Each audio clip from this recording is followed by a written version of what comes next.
When it comes to the hierarchy of Dead by Daylight, there hasn't been a single killer that has been able to topple the nurse. Sure, some killers have come close. For example, the Spirit at one point was very close, but after her rework, she's fallen down a little bit. The Blight has also been close, and some used to argue that he was better than her, but nowadays, I think it's fair to say that there's a pretty large gap between the two. Other top tiers like Hillbilly had extreme mobility, but still had to deal with loops like normal. However, there was one killer that for a very short amount of time was the best killer in the game, only on a PTB. To get there though, there are a few things that need to be explained. The Binding of Kin was released on December 1st, 2020. This chapter introduced the incredibly underrated Elodie and the subject of today's video, the twins. On release, the twins were an incredibly buggy mess. Take a look at the patch notes from when the killer was officially released. One of her perks, Hoarder, just did not work at all. The following patch was filled to the brim with bug fixes, which is the best way to explain the twins' history in Dead by Daylight. Throughout the entire history of the killer's existence, it was extremely buggy to the point of not really being clear what was and what was not a bug. Despite how buggy the killer was, the twins were consistently considered a high B to high A tier killer, meaning they were extremely strong, just held back by the vast amount of bugs plaguing their kit. Following changes to the Legion and Ghostface in 2022, it was confirmed that the twins were next in line. Unfortunately, I can't find anywhere where this was said by Behavior themselves. The only confirmation was people in the community saying that was in a developer livestream, but the point stands. The twins rework was in the works for a very long time, and players waited patiently. The twins player base was dwindling to the point of them becoming one of the lowest pick rates in the game. It was confirmed that something was going to change, but unfortunately, it was going to be a long time away. We finally received the rework in March of 2024, and to say it was not something people expected it to be is to put it lightly. I want to go over the patch notes now before we move into the actual PTB itself, so we can understand the intentions of this rework. In the words of Behavior, previously, the twins' power heavily encouraged slugging. Since Victor could chain together pounces on multiple injured survivors, but only pounce a single healthy one. Furthermore, survivors could often save each other before Charlotte can make it to them. We have now flipped this around. Victor will now be much more effective at injuring multiple survivors and instead assist Charlotte, who now moves faster while Victor is latched on. This makes it possible for Victor to both injure and down a survivor without being forced to switch back to Charlotte in between. Now you might be noticing this doesn't exactly sound like the twins on live, so let me explain what happened. The very first thing in the patch notes that we saw were massive quality of life changes to the killer. The switching time from Charlotte to Victor was cut down by 1.5 seconds to make gameplay more fluid. Victor will now unbind a quarter of a second faster than he did before. This makes the fingernail add-on partially base kit. The time to charge Victor's pounce was reduced by 0.15 seconds, which was adding the toy sword to the base kit. You can now also recall Victor on command as well as switch between the twins while near a hooked survivor. This did, though, raise the anti-cap, so Behavior did think about that. These changes made the twins much stronger when it comes to keeping survivors injured and applying pressure to multiple different survivors. You could also now bring Victor back in order to reset your snowballing or defend a hook with Victor or Charlotte.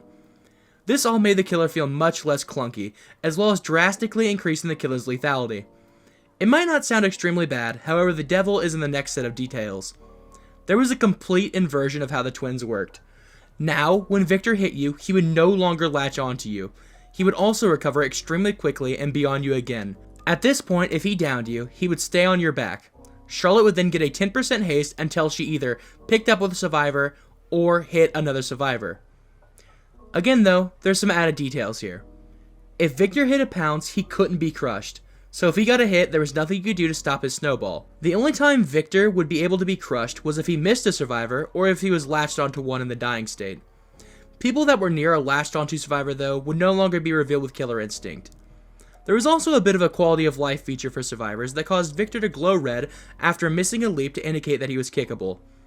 As I said earlier, the intention was to make the twins a chase killer. Victor would no longer be able to snowball by downing injured survivor after injured survivor. Now though, he could injure people extremely quickly, but could not actually down multiple survivors at once. On the PTB itself, players quickly realized that the twins were absolutely busted in this state. Victor was practically unstoppable due to the extremely specific crush requirements. Let's compare this to the Legion real quick. Legion could take a health state very quickly, but this is kept in line due to the existence of the feral-friendly duration, being 11 seconds with the release of the Tokyo Ghoul chapter. On the other hand, the twins had, theoretically, an infinite duration to continue forcing people to reset, and they could do it very quickly. With Charlotte getting a 10% haste boost as well when Victor finally downed a survivor, you're now in a position where Victor could injure everyone with no way to stop it, and then Charlotte would be able to quickly get there with her additional haste in order to either down another nearby survivor or pick up the down survivor to activate a perk like Pain Res. The twins were the Legion, but incredibly overpowered. Survivors were being chased by a killer that was moving at 150% speed, which is the same speed as Sprint Burst, however, permanently. Victor's charge speed was incredibly fast. He could not be kicked after a hit. There was simply no avoiding him. You could play in a very simple way of just double tapping survivors within 10 seconds. At the same time, there was also an oversight where Victor could tunnel with no downsides, due to him being invulnerable after getting a hit. You couldn't stop Victor from tunneling someone off hook. It became clear quickly that the twins could not go through like this. We waited to see what would happen next. Fortunately though, we wouldn't have to wait long to see exactly what was going to happen. A lot of changes were walked back, and the rework really became a bit of a nothing burger. The twins were no longer being inverted. They continued with the usual gameplay that they had in the past, being extremely strong at slugging and taking advantage of people not having the perks to pick themselves up. The quality of life changes went through, so that's nice for the twins players. They felt much better to play, but their playstyle was the exact same, which is a bit of a shame because the devs wanted to change that. This is the dev note upon the rework being released. We have received a lot of comments about the twins' strength during the PTB. We've made the decision to revert the changes to Victor's Pounce and keep the various quality of life improvements. We may revisit the twins in a future update if necessary, but these smaller tweaks will make the twins feel better to play for the time being. And yeah, that's exactly what happened. But what was the end intention of this?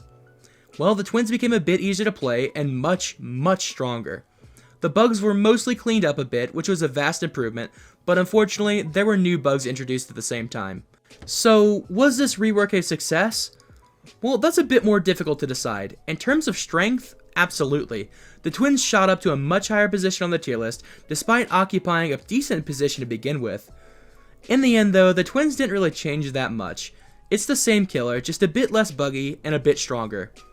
Let's take a look at official stats from April of 2024, the month that the rework went to live. The twins are nowhere to be seen, despite receiving a behavior branded rework.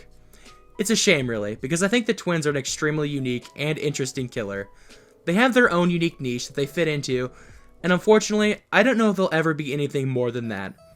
Now, recently, in my video about the Singularity, I brought up how I want DBD to have more niche killers. But on the other hand, I would like DBD to have its strange, niche killers that only a few players really enjoy playing. So I like that the twins doesn't have a giant player base, but it would be nice to see them more than once in a blue moon. The killer feels smooth to play, they're very strong, and they have a high skill ceiling. All makings of a successful addition to the cast. But unfortunately, the twins will more than likely be relegated to the shadows for the entire lifespan of the game, which, funnily enough, is incredibly in character for Charlotte and Victor. Well, that's going to be all for this video. If you enjoyed, please do consider leaving a like, because it helps me out quite a bit. If you enjoy these types of videos and want to see more as soon as they release, consider subscribing. I have a ton of them already posted, my last few have been pretty good. The link to my community Discord and my Twitch channel are both in the description. My name is Kassir, and I'll see you next time. Bye bye.